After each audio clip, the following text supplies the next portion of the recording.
USTM আচার্য মাহবুবুল হক মুখ্যমন্ত্রীর ব্যক্তিগত আক্রোশের শিকার। তবে আইনের উপর আমাদের সম্পূর্ণ আস্থা ও বিশ্বাস আছে। শীঘ্রই খোলা আকাশের নিচে আসবেন ইউএসটিএম আচার্য মাহবুবুল হক, এমনই এক মন্তব্য করলেন গৌহাটি হাইকোর্টের বরিষ্ঠ আইনজীবী হাফিজ রশিদ আহমেদ চৌধুরী। মাহবুবুল হক উত্তর পূর্ব ভারতের এক উজ্জ্বল নক্ষত্র। জাতি ধর্মবর্ণ নির্বিশেষে সবারই মানবিক দায়িত্ব আচার্য মাহবুবুল হকের পক্ষে আওয়াজ উঠানো।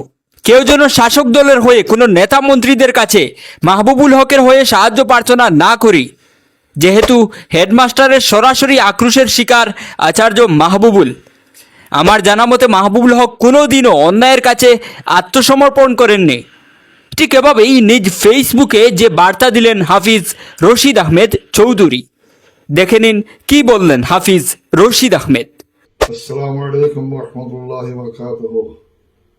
আমি বরাকবাসী তথা করিমগঞ্জ জেলার সর্বসাধারণের নিকট একটা আবেদন করতেছি যে আপনারা সবাই জানেন ইউএসটিএমের আচার্য আমাদের অতি পরিচিত আমাদের প্রিয় মাহবুবুল হক একটা ষড়যন্ত্র বলি হয়েছেন।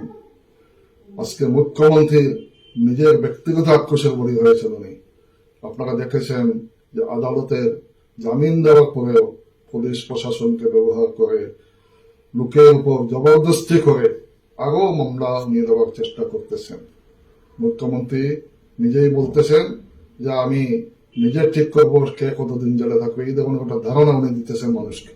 আমি মনে করি যে মুখ্যমন্ত্রী আইনের ঊর্ধ্বে নয় এবং আমরা আইনের উপরে সম্পূর্ণ আস্থা আছে। মুখ্যমন্ত্রী এই নিকৃষ্ট যে প্রচেষ্টা, এটার বিরুদ্ধে আমি জাতি ধর্ম বর্ণ নির্বিশেষে ধর্ম নিরপেক্ষ এবং গণতন্ত্র প্রিয় মানুষকে একজুট হয়ে আওয়াজ তোলার সময় আহ্বান বলে মনে করি। আপনারা জানেন, তবে যে এই নিয়ে অনেক সময় শোনা যাচ্ছে অনেক প্রবচনামূলক বক্তব্য রাখতেছেন। আমি অনুরোধ করব এই নিয়ে আপনারা কাউকে উত্তেজিত না হয়ে প্রবচনামূলক বক্তব্য না দিয়ে পবিত্র রমজান মাসে সবাই ধর্মকে বিশ্বাস করে আল্লাহ তাআলার উপর নির্ভর করে আপনারা ওনার জন্য দোয়া করুন। উনি সব দেখতেছেন, সব কিছু বিচার করবেন। আজকে ক্ষমতায় দম্ভমত্ত শাসকদেরও বিচার হবে, মানুষের আদালতে হবে, আল্লাহর আদালতে হবে। আমি সবাইকে অনুরোধ করতেছি যে আপনারা শান্তি বজায় রাখুন এবং আমরা আইনের উপর বিশ্বাস করি, আইনের উপর সম্পূর্ণ আস্থা আছে। আমরা আইনি লড়াই চালিয়ে যাব।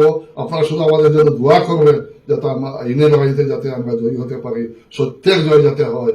আমি আশাবাদী যে আমাদের প্রিয় মাহবুবুল হক এক সপ্তাহের মধ্যে অর্থাৎ আগামী শুক্রবারের মধ্যে উনি নিশ্চয় আগামী শুক্রবারের জুম্মা আমরা খোলা আকাশে উনি পাবেন, আমি সম্পূর্ণ বিশ্বাস এবং আল্লাহর উপর আমি দোয়া করতেছি যাতে আগামী শুক্রবার আমরা একসঙ্গে নামাজ পড়ি। আরেকটা কথা আপনাদের বলে যাই, বিভিন্ন সময় শোনা যাচ্ছে যে আমাদের কিছু লোক যারা বর্তমান শাসক দলের মন্ত্রী এবং এমএলএদের কাছে যাচ্ছে। আমি অনুরোধ করতে সবাইকে এই সময়টা নষ্ট না করে, যেখানে নিজে ওদের হেডমাস্টার যেখানে ইনভলভ, ওদের গুরু যেখানে ইনভলভ, সেখানে ওদের কাছে গিয়ে সময় নষ্ট না করে আল্লাহর কাছে বলুন।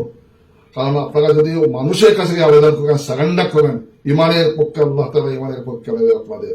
ইমানের পক্ষে গিয়ে আপনারা সম্পূর্ণ শক্ত হয়ে থাকুন।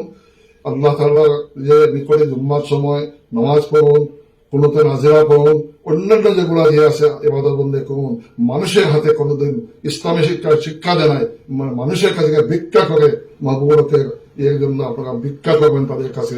ওদের কাছে যাবেন না, ওরা মেরুদণ্ডহীন নেতৃবৃন্দ, ওদের কোনো পাওয়ার নেই। আপনারা জানেন আসামে একমাত্র একজন মন্ত্রী আছে যা ওদের সবকিছু চলে এবং বাকি সবাই ওদের চাকরি করতেছে।